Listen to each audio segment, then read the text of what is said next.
You've decided to move to Europe, you just don't know where. Maybe it's been the same 3 or 4 countries on your mind for months now, and you're no closer to picking one than when you started. So in this video, I'm going to show you how to narrow this list down to a single place using a 5-step process I developed working with other remote workers making the same move. And the truth is, most people never even get to step 1. They're choosing based on something else entirely. Think about how you ended up with the countries on your list right now. One of them is probably somewhere you went on vacation last July and haven't stopped thinking about since. The other might be a place you keep seeing on Instagram paired with the promise of an easy visa for Americans. That's usually as far as the reasoning goes. Which makes sense. The decision to move abroad usually does start with some kind of emotional pull, but that pull isn't going to be enough for you to know if that place is going to be right for you. So instead, I want you to take that list you already have and run it through these 5 steps, one at a time until you're left with a single place. Because a feeling got you excited, but a system is what gets you there, and that's exactly what these 5 steps are for. And the first step has nothing to do with preference, but will decide whether a country's even in play. I had a client who had her sights set on Ireland. She had visited a few times and fell in love with it, but the problem was there wasn't a visa available that fit her income type.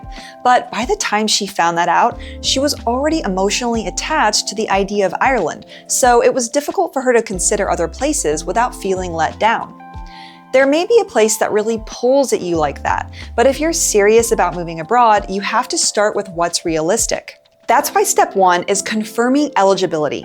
Before you get attached to a place, check whether there's a visa for people like you, remote workers, freelancers, or business owners. And don't stop there.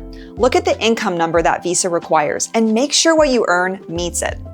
A country can have the right kind of visa and still be out of reach if your income falls short of what they're asking for. Falling for a place before you know it's realistic means you burn time, energy, and excitement on somewhere that was never really on the table. And that's how a move that should feel exciting starts to feel like a letdown instead. So once you know where you're allowed to go, the next question is whether the foundations of that place are going to support the life you're hoping to build there.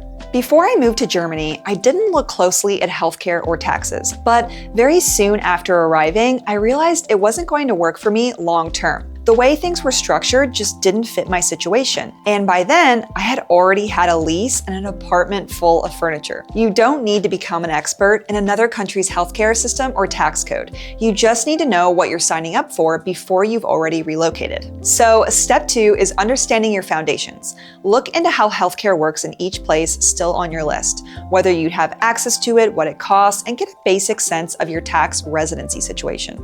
Because qualifying for the visa doesn't mean the foundations of that place match the life you're hoping to build, and that's something you should think through before committing to a place.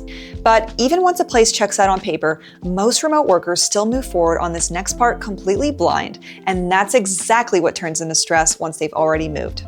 Some assume Europe is automatically cheaper than the US and get blindsided when it's not. Others are only picturing the big cities, Paris, Barcelona, and assume that's what the whole country costs. Either way, most people aren't looking at the full, accurate picture. So, step 3 is estimating cost of living. If the bigger, well-known cities are within your budget, then great.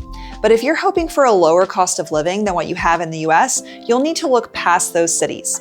Look at the full picture. Rent, food, healthcare, transportation, and the ones people forget, like gas and electricity.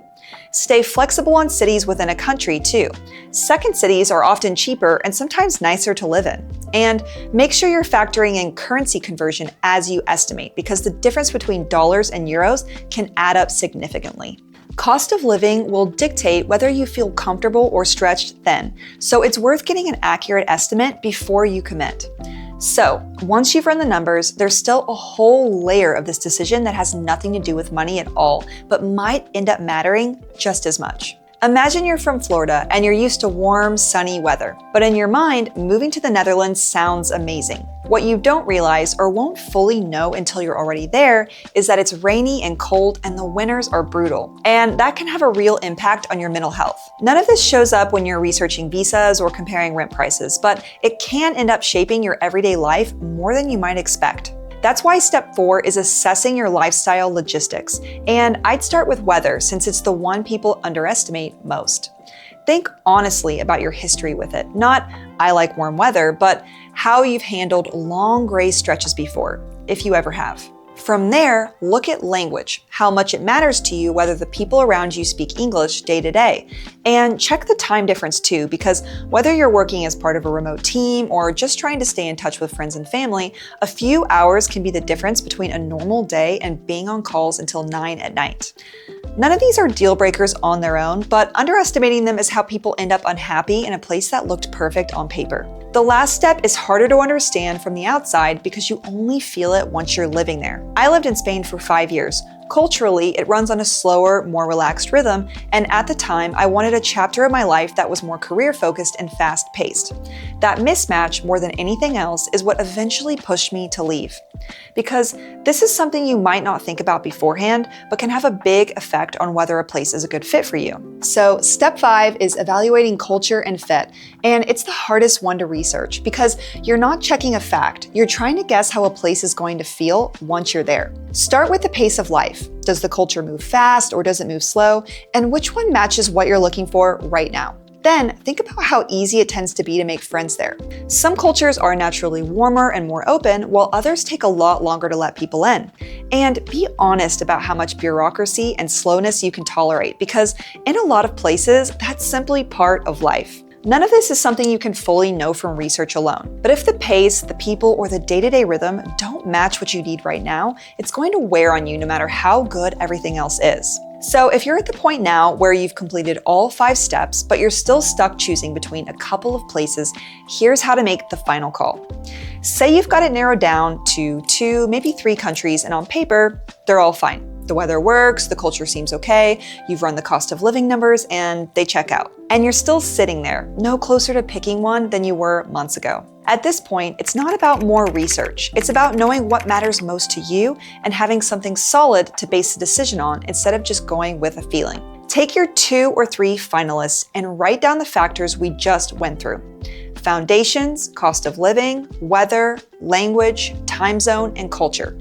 Then, for each one, think about how much it matters to you personally on a scale of 1 to 5. 1 meaning it barely matters, and 5 meaning it's essential. Once you've done that, go through each country and rate how well it delivers on that same factor. Again, 1 to 5. Multiply those 2 numbers together for each factor. Then add everything up for each country. Whichever total comes out highest is your strongest match. This score gives you a final answer, not a perfect one, but it will show you which place lines up with what matters to you instead of just choosing at random and hoping it works out. So now you've got a system to decide where you're moving, but choosing where is only the first step in your move abroad. What comes after, the actual sequence of logistics, is where I see people get stuck. That's why I created the Fearless Abroad Mentorship for Americans with remote income who are ready to move to Europe and want to do it without feeling stressed or making costly mistakes. If that sounds like you, you'll find the details below.